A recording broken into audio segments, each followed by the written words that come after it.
Hello, everybody. I'm Lisa Shield. And I'm Benjamin Shield. Welcome to Getting Inside the Right Male Mind. Today, we're going to talk about a very important question. It comes up all the time with the women in our Emotionally Naked Dating program.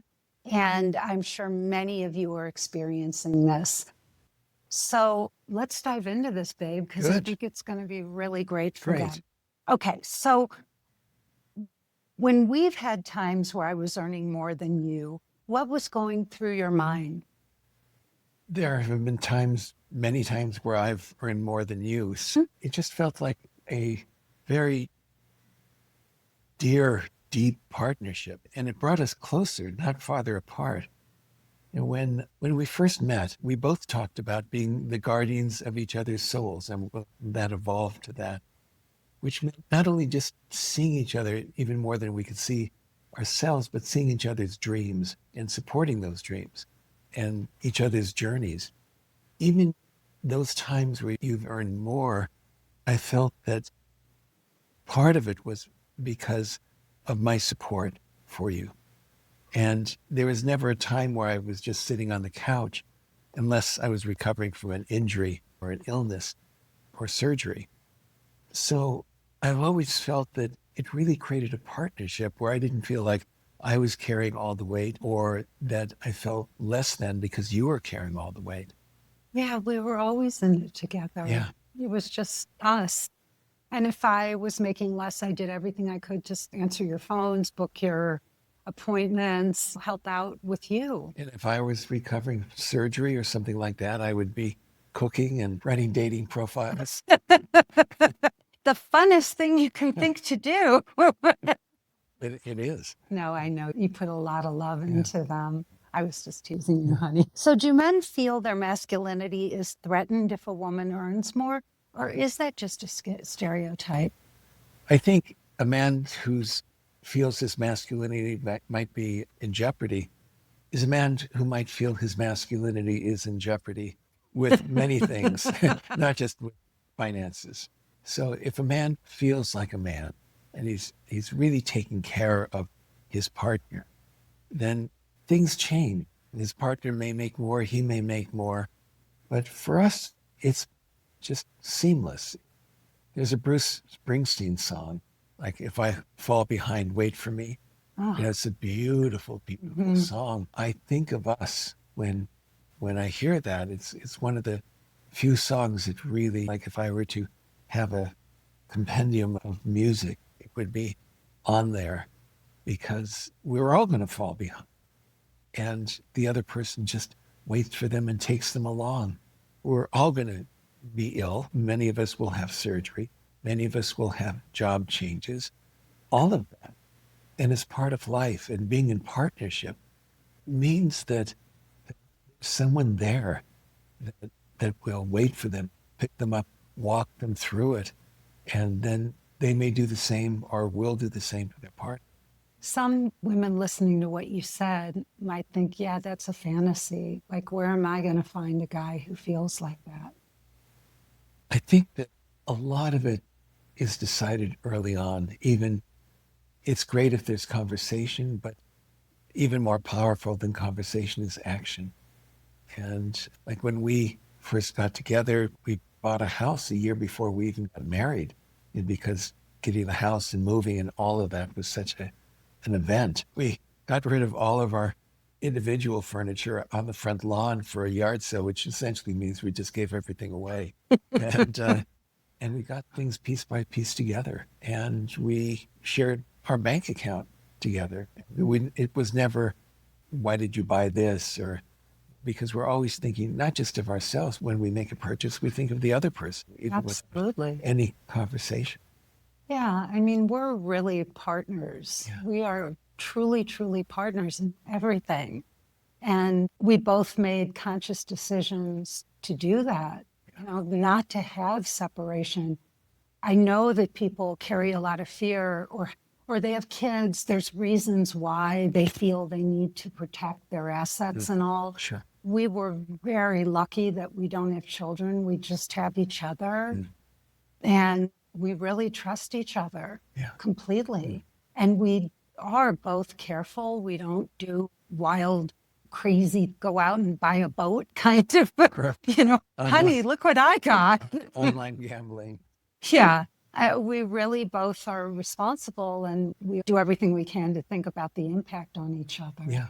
But we really stripped away boundaries to have this kind of relationship.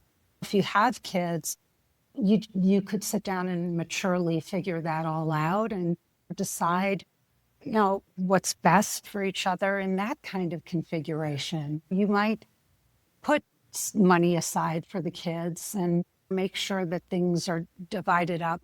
But it's not about being fearful. It's about sharing and collaborating on what's best for everybody. Absolutely. And No. a partnership, if one person had kids or they each had kids, they'd both sit down and say, well, this would be best for your kid, Yeah. and really, let's start a college fund or let's, whatever it might be. Hmm. And because they're not just thinking about their partner, but they're thinking about the whole universe, the whole gestalt of their partner. Yeah. Yeah. And when you have that kind of approach, when two people are mature enough, yeah, and adult enough to just sit down and really work through things and know that you're doing this with each other's best interest. And it's a different way of being. Most people don't have that. Yeah. They Yeah. don't. Yeah. I mean, and I think true love and true partnership is doing things without getting even getting recognition for it Hmm. because you're doing it out of love. When we got our house, had to do a tremendous amount of remodeling. And I would be in my practice and running to the bank. I think I started at 6:30 every morning, maybe 6 days a week, went to as late as 8. And I don't think you realized at the time that I was really taking the checks, running to the bank so we could pay the crew. And you do things for me that I may never. No, I tell you everything I do. Are you kidding? I want that recognition. You're not getting that. No, we just do it. Yeah, We do it. But I told you I was keeping the dishes clean. I wanted you to that's right. notice that. Absolutely. That was a new behavior. What's the difference between how a high quality man and an insecure man respond to a woman's success? And you may have answered that a bit. Well, a high quality man supports a woman's success. He enjoys it maybe even more than she does because Oh. he could really see, where she started from, where she is now, and also his part in it. An insecure man would think that she's getting further and further away from our paths are diverging because she's becoming more successful and I'm over here. So I think that's the difference. And it may be true. Like if you think about you and your first wife, Hmm. she did get further away from you. Yeah. Yeah. She did. Yeah. Yeah. Not just, yes, not just financially, also career wise. She was a very famous, Well, she became a very famous soap opera yeah, star. for about 40 years. Yeah. Hmm. Yeah, but she was really going off in a different direction. Yeah. Yeah. So, how important is it for men to feel like the provider? And how has that idea evolved more in present day? Well, I think it's still there. I think it's very much the society that the man is the provider. I think that within the context of relationship, of partnership, two people deeply caring for each other, that providing could have a different look than just bringing back a paycheck. Because a man providing may mean the man is distant. He may be so into his work that he's really not present in the relationship. So a man providing is something that's three dimensional. It's not just dollars and cents. But you really very seamlessly went through these ups and downs that could really chip away at a man's ego and his confidence. And it was deeply painful for you during COVID that you couldn't work. And moving from Los Angeles, where I had a very full practice Yeah. waiting list for 39 years, moving here and knowing a soul and not having a single client, and going from being incredibly successful. And even in the city of Los Angeles, I think people knew my name, and coming here and no one knew me, and I didn't know anyone, and I didn't have a single client. And it's back at that seasoned level where the practice is taking care of itself. It's full. There's a waiting list now. But I really had to have faith. And I, I couldn't have done it without you. Couldn't, not just the financial support, because your work is seamless. It's via the internet for the most part. And mine is very much in person. But not just the financial support that you were able to continue working and we could pay the mortgage, but also being a stranger in a strange land, really having my identity shaken from being like, oh, he's someone we would turn to if we were in pain or had an accident or something like that, to I'm just floating around waiting for my first client. And I've been very fortunate that Santa Fe has been a very generous community, and it's taken time. Well, and there was a lot of emotion in there, having to navigate all of that to go through. But you never took it out on me or were jealous of me or compared yourself or felt inadequate to me. But I think a lot of men go through that if they lose their jobs or if they're going through a dark time. Well, I filled in the blanks in my schedule helping you. So I really felt, I don't want to say brought us closer because we were already close, but I felt productive, that I was contributing to the team. Yeah, you didn't sit around like some men do and just feel useless and sorry for themselves. Yeah, I wasn't watching the reruns of tennis matches. No, you really just find ways to stay productive. Either you're always giving. That's one of your extraordinary gifts is your generosity, but you're giving to your clients or you're giving to me and helping support me. But I think generosity is something that drives you. It's just that generosity of spirit, Hmm. because one can't always be generous with money No, because but it it's, comes and goes and times change, but a generosity of spirit. oh God, yeah. And it's just in your nature. So I think when you're being generous, you feel fulfilled.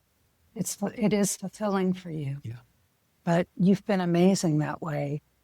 So again, what can a woman do to support her partner's ego or confidence if they are the bigger earner or if their partner is out of work and his ego is really being affected? I think a man, and this may be a generalization, and maybe even something from the past, but a man is much more identified with his work.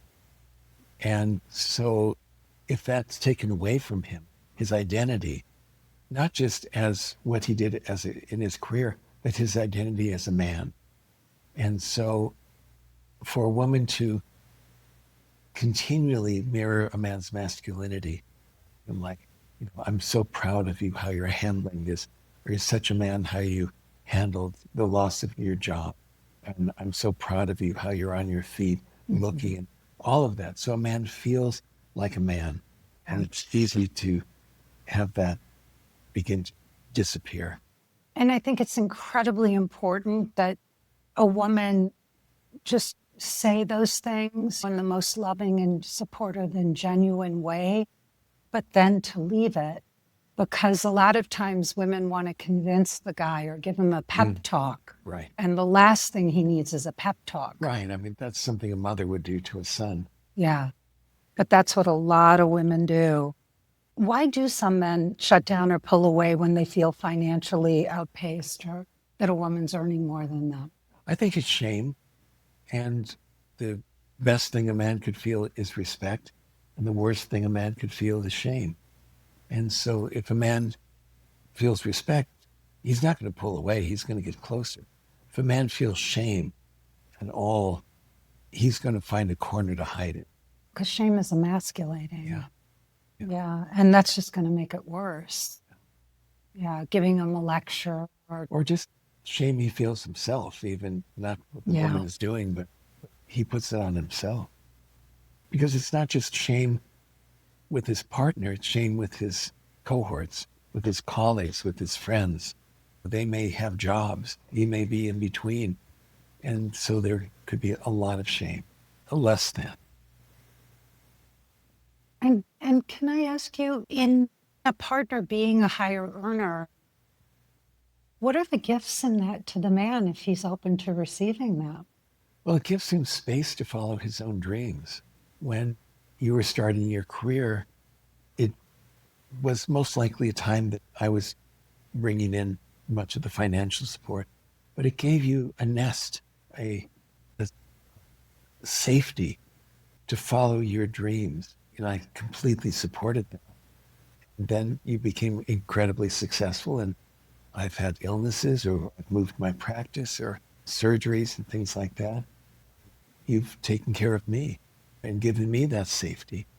So I think that it gives a man a feeling that he can follow his dreams. He doesn't have to sacrifice. And I think coming from being born in the 50s and having traditional family lives and seeing it among my friends, that a man really identified and felt that this was why he was here, to have a wife, to have kids, to be the provider. And I think a lot of men were never able to follow their dreams. And I think that they were never asked what their dreams were. And as I spoke earlier, being the guardians of each other's souls, it's a mutual connection. That's really wonderful. The last thing I would ask, and I think, is something I have to formulate the question, but how do women let go of this idea? It's not that all men are intimidated by your success and your drive. Some men are, and those are insecure men who just are not your guys. But there are men who can handle that, who love it, who admire it in a woman. They think it's hot. But it's the masculinity that often comes along with women who are driven and successful. It's a rare man that would just be content being the houseboy, just folding the laundry and but it so depends. It so depends. And as long as there's teamwork, and people feel that they're contributing to the team, that's what's important. But if one just takes the other for granted, or if the other doesn't feel respect, or if the other feels like it's all on their shoulders, then it doesn't always work. Yeah. Thank you, babe. Thank you so much. It's amazing. All right, everybody. Thank you for being here. I'm Lisa Shield. And I'm Benjamin Sheen. And we want to thank you for listening. If you're interested in working with us, if you want to explore that, you probably should if you've been single for an extended period of time, because we love what we do and we think we're really good at it. We've had a lot of success. So please go to lisashield.com and click the button all over the page to watch my free presentation. This is Getting Inside the Right Male Mind, is a part of my bigger podcast, Finding the Guardian of Your Soul. Benjamin mentioned that several times. Please just keep following us. Tell your girlfriends, your guy friends, your mothers, fathers, brothers, sisters, nieces, and nephews. Tell everybody about this podcast. We really want to grow our audience, and nobody's talking about these things the way we are talking about them truly. And also giving you a glimpse inside of our relationship, which really is as magical as it might seem. We're not faking it. We really are guardians of each other's souls. So thank you for watching. Please come back and see us again.